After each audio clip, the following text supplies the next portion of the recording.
These 4 chapters talks us a lot about God's plan of salvation. I wonder if you read the book of Exodus. What did you read from book of Exodus? God's plan of salvation, right? So where does it start, the book of Exodus? They were in Egypt. And what did they state? They were slaves under the cruel rulership of this Pharaoh, the type of Satan, right? So they were in this world and they had to, they were like crying out to God, their agony, their plight. And God showed up, and what happened? Through Passover, they were saved, right? When they killed the perfect lamb and applied the blood, they are saved. And that's not all. They're born again. That's not all. They gotta what? Cross the Red Sea, right? And then go on to the other side. The Bible talks about in the book of 1 John, there are 3 that testify. What are they? Blood, water, and the Spirit. I talked to you about this too, if you remember. Now, the blood represents the Passover. So when they kill the lamb and apply the blood, they are born again. They are saved. But that's not the end of salvation. It's got to continue on. Another thing is needed, which is what? Water. So they came to Red Sea and they crossed the Red Sea because God divided the Red Sea. What does it represent?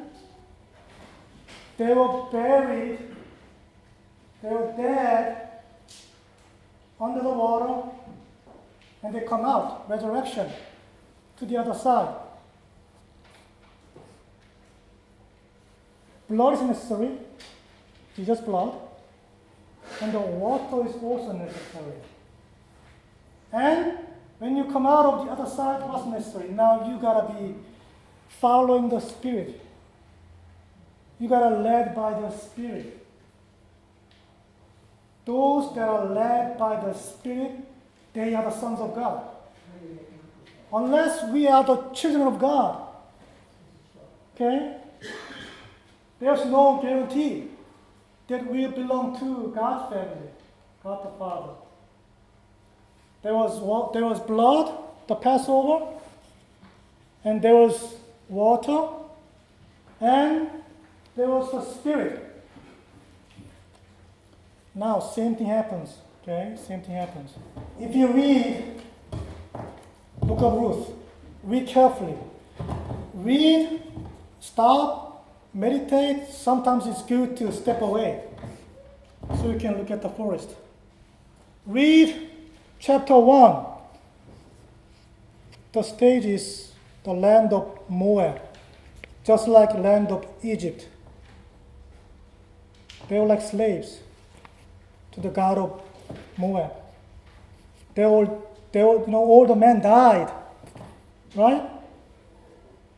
So they cannot stay in that place. They gotta be saved. They gotta go back to the land where God had already planned for them, promised for them. So, on the road, okay, on the road. Elimelech died, Mahlon died, and Chilion died. Now only 3 women left. Naomi, Ruth, and Orpah.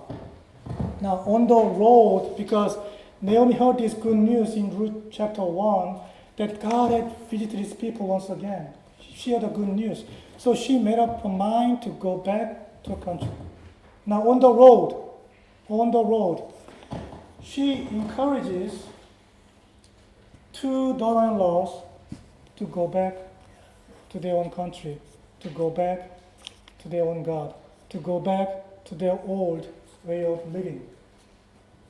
Orpah, even though she was grown up living in this Jewish home, of course, in the land of Moab, decide to go back.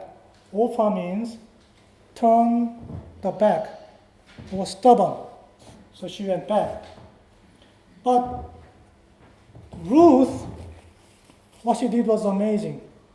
She said, do not entreat me to go back to Moab. Okay? Wherever you go, I will go. Wherever you stay, I will stay.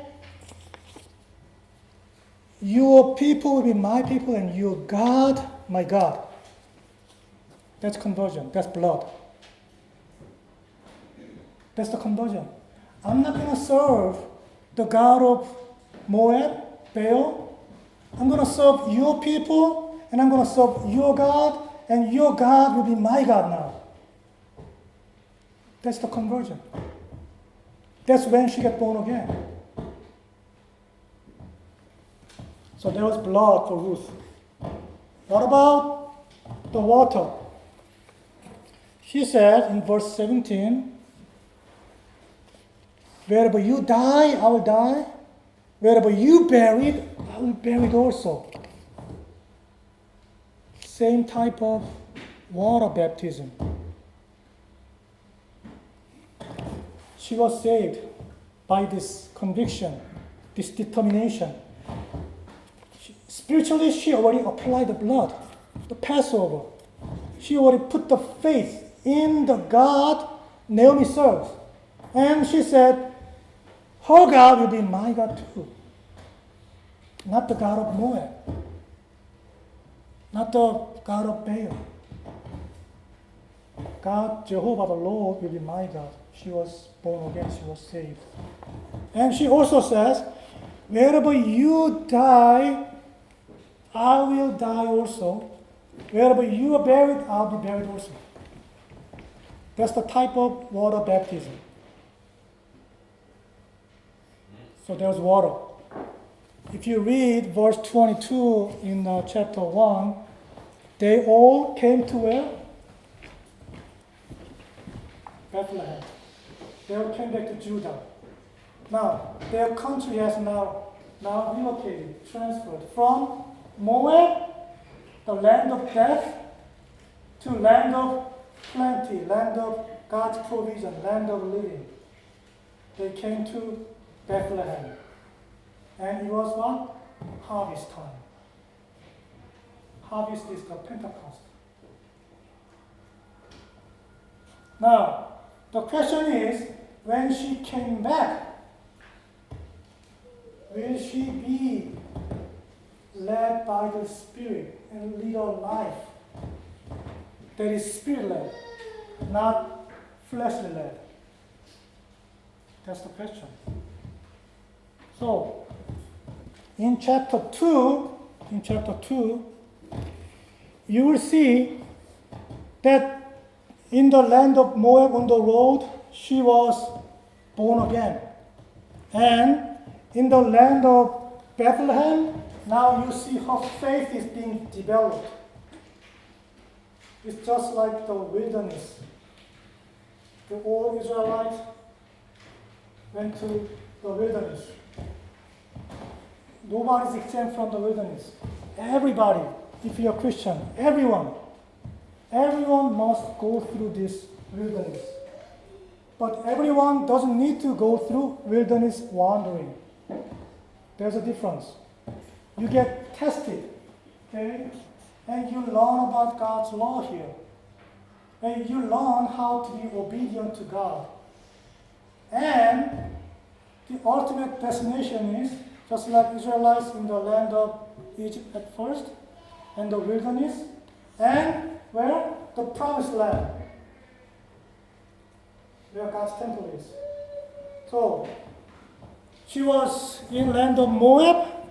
Now, in the field, in chapter 2, chapter 3, you will see she was in the threshing floor, meaning she was at the threshold of entering the promised land, entering the house of God.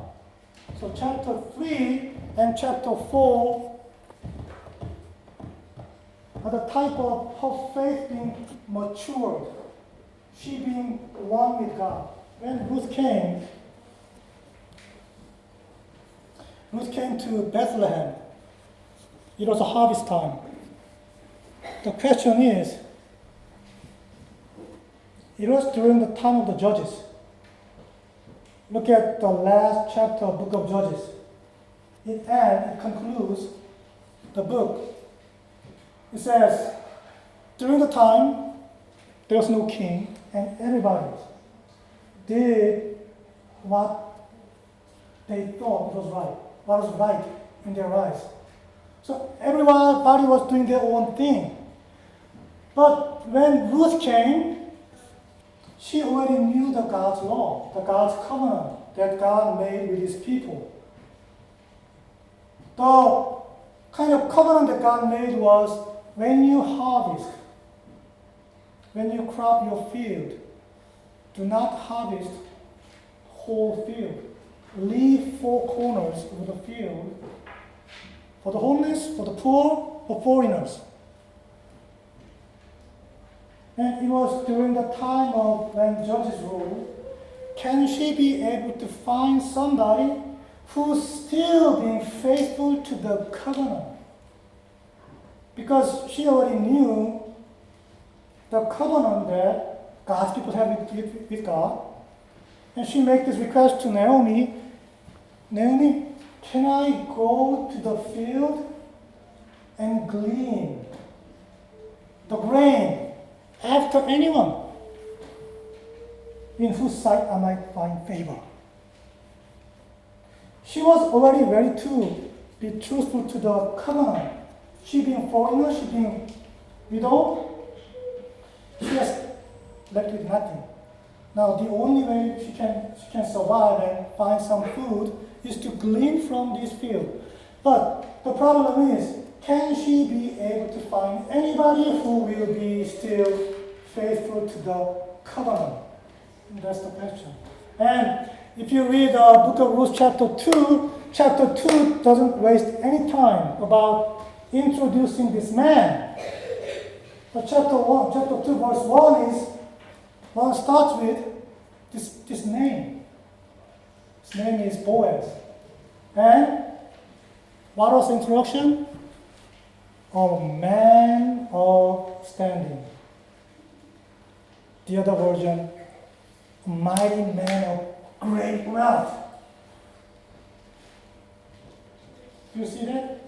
The book of Ruth is, I told you the theme is God is this Redeemer. God shows this redemption, right? And God manifested in the flesh like our relative, like human. So he is our kinsman, one of our kind, kinsman redeemer. So he buys us back. And to be able to buy us back because we are sold into slavery, he's got to be a man of wealth. This man, Boaz, is a man of great wealth. And Book of Ruth also introduced him as a man who came from Bethlehem. He came from Bethlehem. Bethlehem meaning what? A house of bread. House of bread. He came from Bethlehem and he is the bread, Jesus said. I am the bread that came down from heaven. He is the bread. And if you read the whole chapter of Ruth chapter 2, he is the fountain of blessing. Wherever he goes, people bless him. The Lord bless you. He is the fountain of blessing. And he is the man who is faithful to the covenant, this law of gleaning. And also, you read it. He doesn't just leave four corners. When he found this woman, Moabite woman, he's not a man of law. He actually keeps the law, but he goes beyond the law because he's a man of grace. You know what he did? He told Ruth, don't go to any other field. Stay in my field. And glean from the sheaves.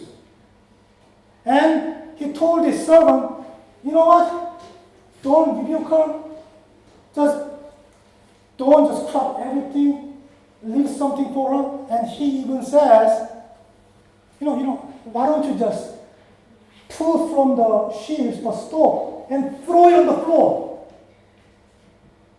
so she can come up from behind and glean from it. We are so occupied and caught up with this mentality.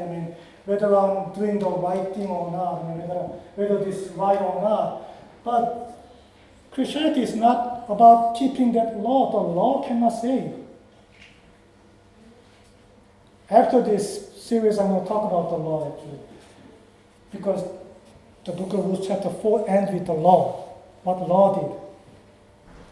But this man of Boaz is not a man of law. He is a man of grace. John says, law came through Moses, and what? The grace and truth came through Jesus Christ. He's the one who gives lavishly from the possession that he has. And he even calls this Moabite woman foreigner. He said, come over here at mealtime. Come over here, sit at my table. And dip your bread in wine vinegar and eat. And this Boaz even handed this bread to her. She was sitting at the feast where the Lord, where this great man of wealth sat.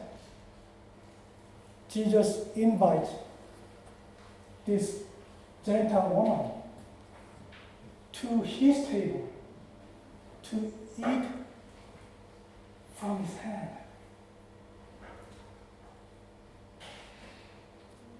Isn't it a great news? This man, this Boaz. Now, in chapter 1, they left Bethlehem, and when they left, they had plenty. They took everything, all the possessions. But when they left, they lost everything, and when they came back empty. So Naomi said, don't call me Naomi, meaning pleasant. Don't call me pleasant. Don't call me sweet. Because I went away full but returned empty.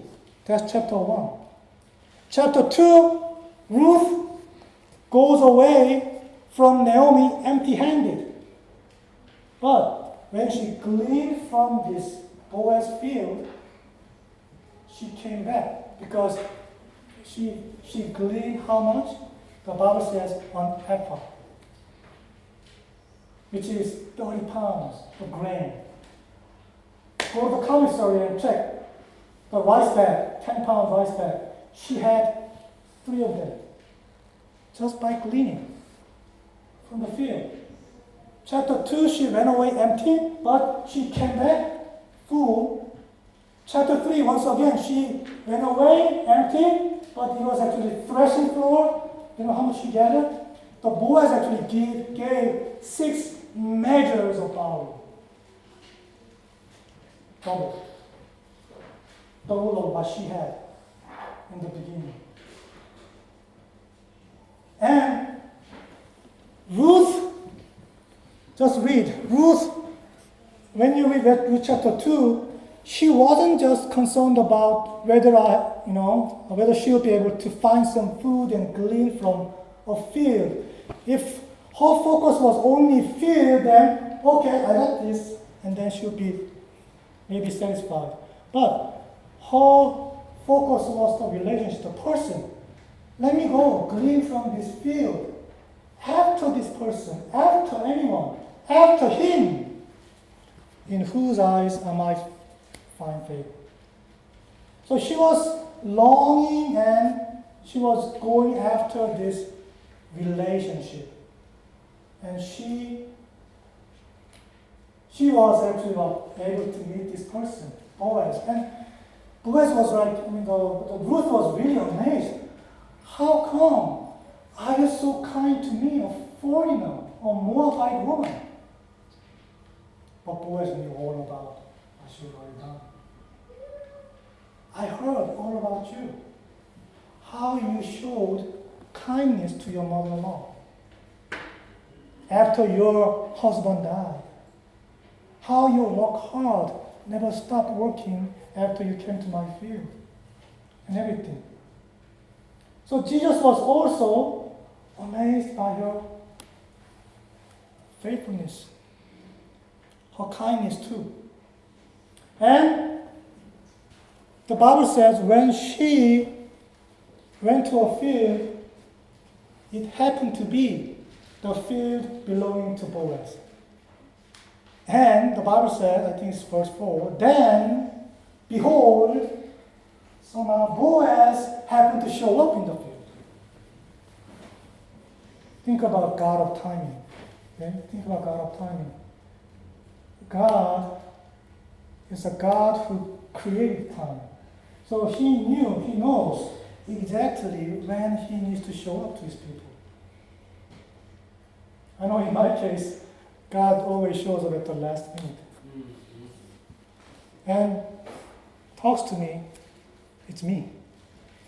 Because when he shows up in the beginning, or whether I'm trying to figure this out, I will never think that's God. But when all of my hope is gone, all of my human effort is gone, when I'm trying to connect with others, trying to get help and counseling from others, when all those fail, when God shows up, I know for sure that is God. That is God. She was being led by the Spirit in chapter 2. Now, chapter 3, she goes even further into the relationship. And chapter 4, she becomes the wife of Boaz. And the setting is the house of Boaz.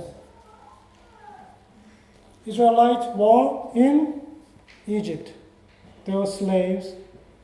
They were saved and born again by the blood.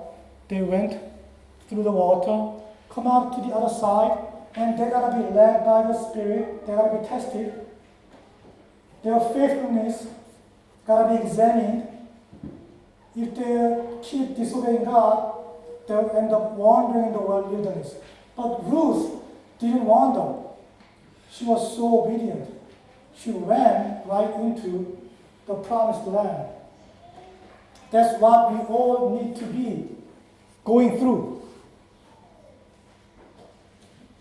I can talk about this from the perspective of the tabernacle, Moses' tabernacle.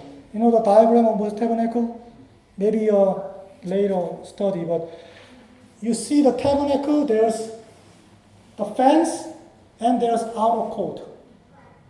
Outer court. Outer court is outside actually. Inside the fence is outside where the altar, that they offer the sacrifice. But there's tent inside too. It is what?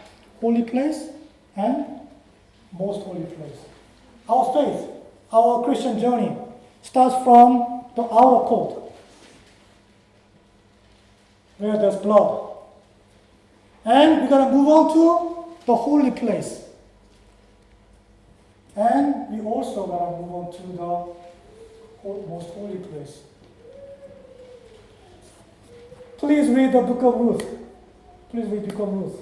I'm telling you, if you read and if you can kind of meditate, God shows more and more and more. Even through this 4-chapter love story, you'll find Jesus, you'll find salvation, and you'll find eternal life, which is the purpose of this book. Amen? Amen. That's your stand.